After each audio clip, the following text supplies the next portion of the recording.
Baik, Assalamualaikum warahmatullahi wabarakatuh. Nama saya Riko Taputro, Prodi Pendidikan Agama Islam, kelas I semester 5. Kali ini saya membuat video review skripsi dengan jenis penelitian etnografi. Video ini ditujukan untuk memenuhi tugas akhir semester ganjil tahun 2020-2021 mata kuliah metodologi penelitian kualitatif yang diampuh oleh Ibu Andina Nurul Wahidah MPD. Nah, kita langsung saja masuk ke bagian pertama, yaitu identitas skripsi yang direview dengan judul skripsi yaitu nilai-nilai pendidikan Islam dalam tradisi Sakuka di Pekanbadak, Kecamatan Batu Barak, Kabupaten Lampung Barat. Nama peneliti yaitu Saudara Muhammad Sopyan Sobari, asal perguruan tinggi yaitu Universitas Islam Negeri UIN Raden Intan Lampung.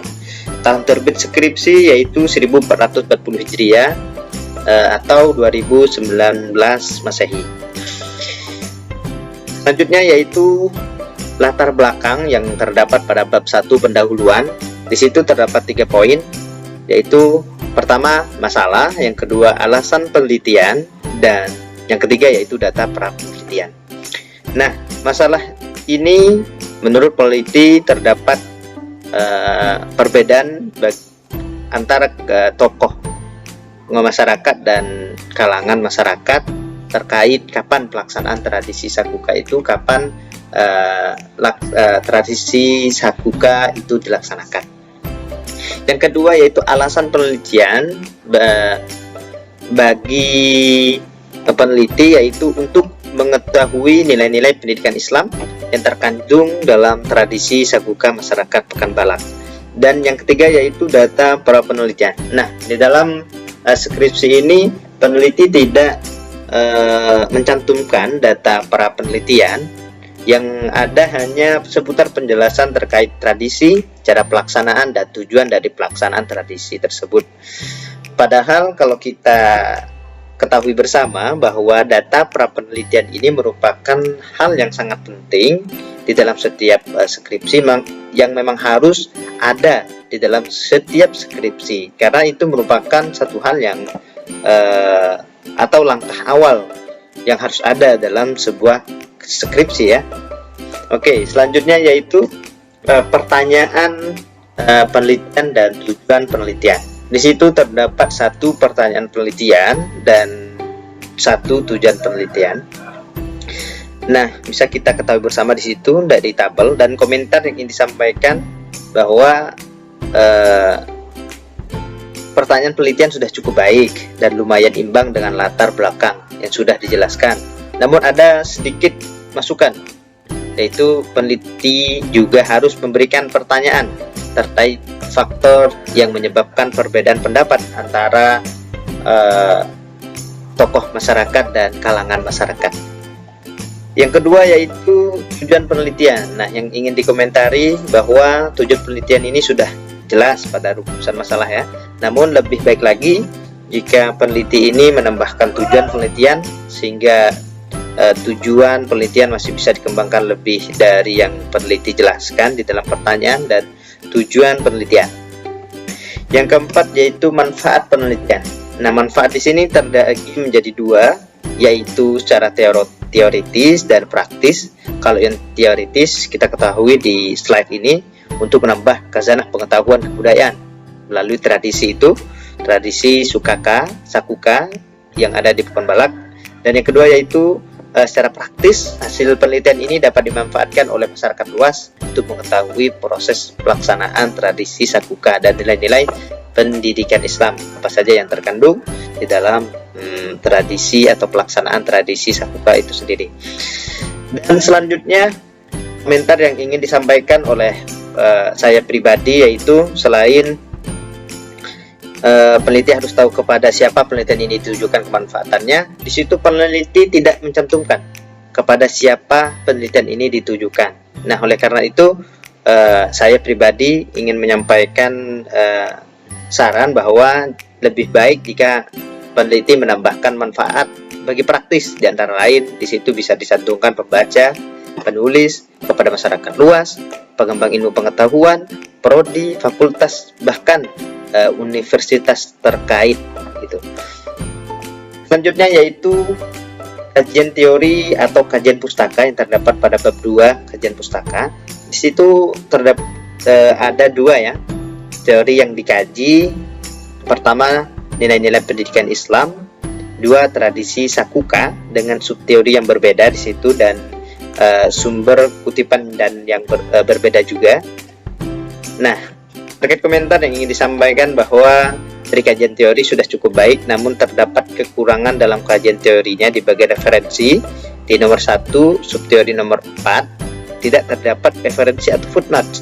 Dan bentuk nomor 2, subteori nomor 5, tidak terdapat referensi dan footnote. Itu yang ingin dikomentari oleh preview agar skripsinya lebih baik lagi kepada peneliti. Dan yang keenam yaitu bagian keenam yaitu kajian peneliti terdahulu atau kajian peneliti relevan. Di situ ada 2 juga. Yang pertama peneliti tahun 2018 yaitu nama peneliti Murtiati dan nomor 2 yaitu Fauzan 2013 dengan judul penelitian yang berbeda. Dan di sini preview ingin memberikan komentar bahwa penelitian tidak mencantumkan secara jelas terkait kajian peneliti terdahulu atau kajian peneliti relevan, sehingga tidak terdapat metode penelitian, persamaan penelitian, dan perbedaan penelitian yang dicantumkan dan bisa dipahami hanya peneliti, tahun, dan judul penelitian. Nah, yang ketujuh yaitu pendekatan dan jenis penelitian. Bisa kita lihat bersama di situ pendekatan penelitian kualitatif ya, dan jenis penelitiannya yaitu pendekatan etnografi.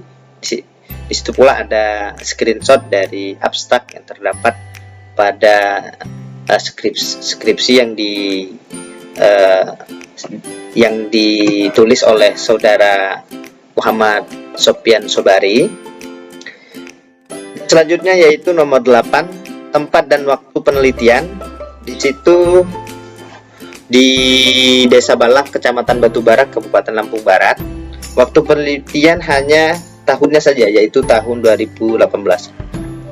Dan peneliti tidak mencantumkan secara rinci baik hari, baik bulan, kapan batas waktu yang peneliti lakukan. Di situ tidak dicantumkan. Dan nomor 9 yaitu sumber data penelitian. Di situ ada 2. Yang pertama yaitu sumber data dalam skripsi ini terdapat satu jenis, yaitu data primer saja, yaitu melalui observasi, wawancara atau interview, dan dokumentasi. Dan untuk data sekunder peneliti tidak mencantumkan di skripsi itu, atau preview tidak menemukan berkaitan dengan data sekunder. Selanjutnya yaitu teknik dan instrumen pengumpulan data. Nah, teknik pengumpulan data di sini ada observasi, wawancara, interview, dan dokumentasi. Namun yang bisa diketahui untuk alat pengumpulan datanya itu hanya diobservasi, dan itu pun peneliti hanya menyampaikan bahwa alat instrumen di bagian observasi itu peneliti itu sendiri. Untuk wawancara atau dokumentasi peneliti tidak mencantumkan alat pengumpulan datanya. Dan komentar yang ingin disampaikan melalui teknik dan instrumen pengumpulan data, bahwa peneliti memang benar-benar tidak mencantumkan instrumen di teknik pengumpulan data, dokumentasi, serta wawancara. Lalu di bagian 11 yaitu teknik pemeriksaan keabsahan data. Teknik keabsahan data ini pada skripsi ini menggunakan triangulasi, namun tidak tercantum pada bab 3. Di skripsi hanya tercantum di bagian abstrak. Dan yang terakhir yaitu di bagian 12, teknik analisis data. Di situ teknik analisis data yang digunakan peneliti atas dasar diperoleh hasil antara lain yaitu wawancara, yang kedua yaitu catatan lapangan, dan yang ketiga yaitu dokumentasi. Nah, itu saja yang bisa saya sampaikan, preview sampaikan. Kurang lebihnya mohon maaf jika terdapat kata dan perilaku atau ekspresi yang kurang menyenangkan. Wabillahi taufik wal hidayah. Wassalamualaikum warahmatullahi wabarakatuh.